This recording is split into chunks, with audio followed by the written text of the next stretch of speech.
Hey guys, Lynn Marie here. Glad you joined me for this latest installment of Quit of the Week, which isn't an official thing, but that seems to be what's happening. Again, brought to you totally informally and hilariously by Sunrise Urology in, I believe, Gilbert, Arizona. Thank you, John. John watched my last Facebook Live and told me, oh, it's really good, but the guitar is distracting. So humorously, I've just decided to upgrade and sit next to a cello this time.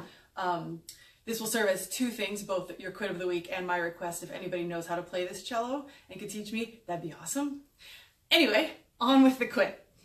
So this is what I've been thinking a lot about, and it keeps coming back up because I am maybe, let's say, self-identify as a biohacker, and a lot of people in certain biohacker communities do the same. And all it means is that we're really interested in optimizing human performance because, let's face it, it's not that I'm trying to live to 100. I'm trying to live to 100 and feel like I'm 20. You know, it's not about just prolonging life. It's about prolonging the life in those years and feeling like I'm not whatever age I necessarily am. Not that there's anything wrong with aging or accepting aging, but I want to keep doing capoeira. I want to keep dancing. I want to keep doing all the things that I love to do for as long as I can. And there's been lots of science and studies and data out there that show that this way can improve your chances of keeping away from arthritis, or this will decrease your stress and that will lead to fewer heart attacks. There's all kinds of things out there. However, there are all kinds of things out there. And I wanted to give you just a little story about why I quit some parts of information overload. So in 2016, I started following a lot of these biohacking podcasts. A lot of them talk about different types of diets. And right around that time, there's an explosion of different types of diets. Like the paleo diet was out. There was, obviously raw food, and then there's macrobiotic, and there's something called ketogenic. And the ketogenic diet is very difficult. People have great results, but some people have great results. And no diet is for everyone. And when you get this podcast one day that says ketogenesis is the way to go, you'll never have cancer, you'll live forever, you'll have 3% body fat, and the next day, no, it's paleo. The next podcast says, no, it's veganism. It's overwhelming. And I was trying to digest all this information and, forget about all the other areas of life that I now spend much more time monitoring. Like I monitor my sleep with this ring called the Aura because I want to make sure I'm getting quality sleep. That's just a given. You're supposed to get quality sleep. It's easy to see, okay, am I getting enough REM? Am I getting enough hours per night? But with food, it's much harder to tell if you're doing it, let's say, right. All you can see is how you look in the mirror, what the scale says, what the body fat calipers say, how you feel, what your digestive system acts like. But there's so many variables and there was so much information that it got to a point where I had digested all of this, and one person would say this is unhealthy, another person would say this is unhealthy. And so without the time in the day to do 1,000 pieces of comparative research myself as to which was the lesser of two evils, I would just eat none of it. So essentially I got to a point where I was trying to do a bulletproof ketogenic diet with intermittent fasting. And if you haven't heard of these terms, probably bravo, because you're living your life. But intermittent fasting is like you don't eat for a certain number of hours a day, and bulletproof is, well, if you're not eating for those amount of hours a day, you put some oil in your coffee, like some MCT oil in your coffee and some butter, and that tides you over. And there's just so many things that I was trying to digest and do at once to have some semblance of control over my health or my life, that essentially each new piece of information that came in was like an assault. Like, oh God, there's another thing I have to deal with. Like it got to a point where I couldn't even bear to open a podcast. Like don't tell me anything else.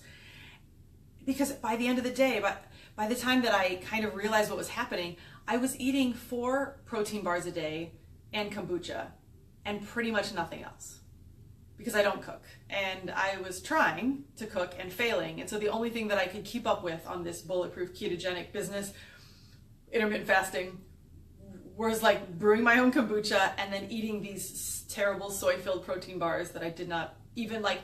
I was so out of it that I didn't even look at that the main ingredient in these was soy, which I've known for a long time I don't react well with. So at some point I'm gaining weight and I'm gaining more weight and I'm eating nothing all day and gaining weight. And finally I was just at a happy hour at some point, and this person I never knew, her name is Michelle, she just started telling me what she did, and she looked great. And she told me like, oh, I make diet plans. I'm a, fitness competitor. And I literally said to her, like, save me from myself. I have information overload. I am quitting this attempt at monitoring my own diet, making my own diet. I am done. I'm done trying to cook.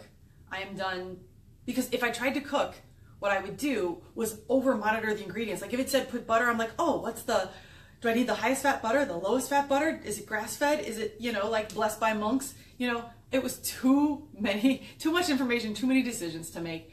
I said, please take this from me. I am quitting my own food control for now.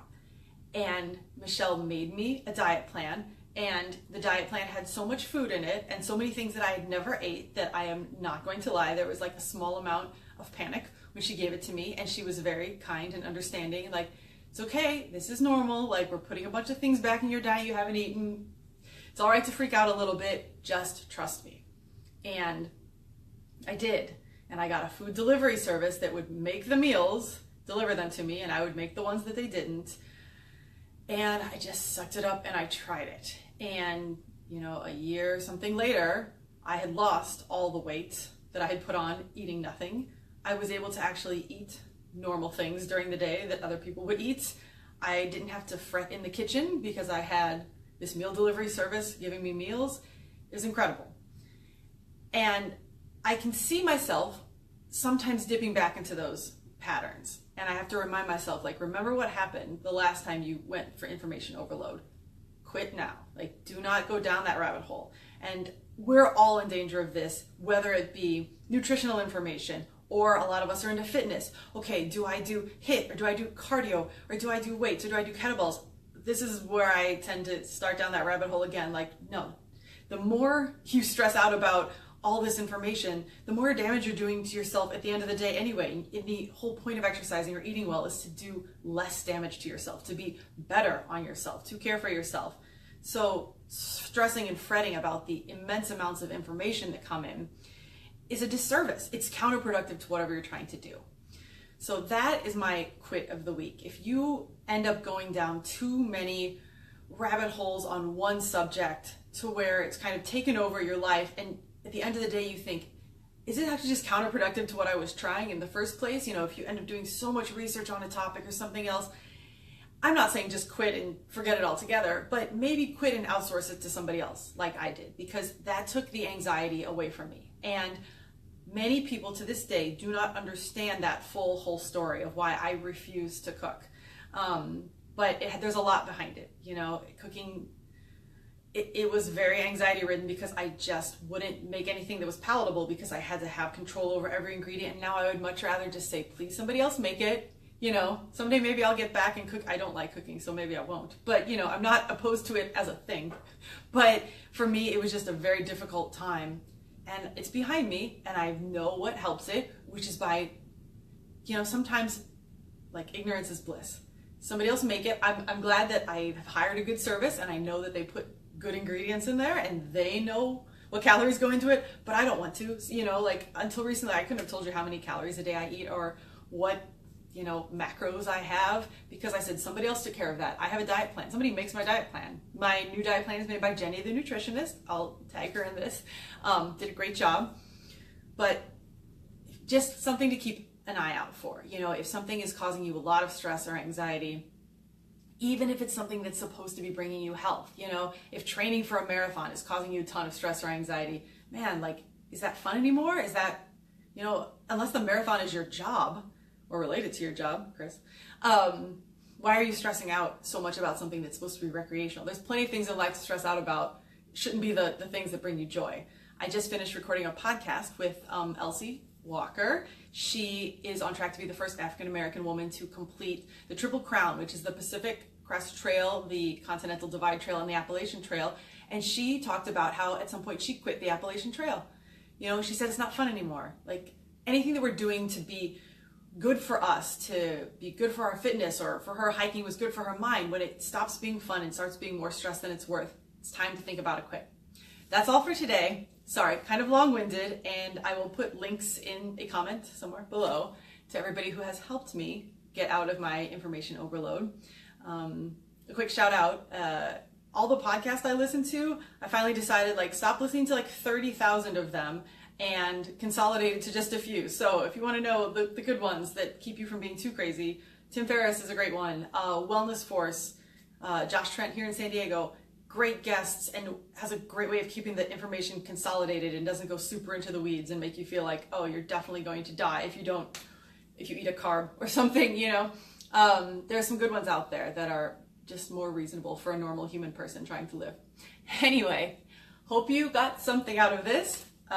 Again, if you know how to play the cello and you would like to teach me, also awesome. And until next week, happy quitting.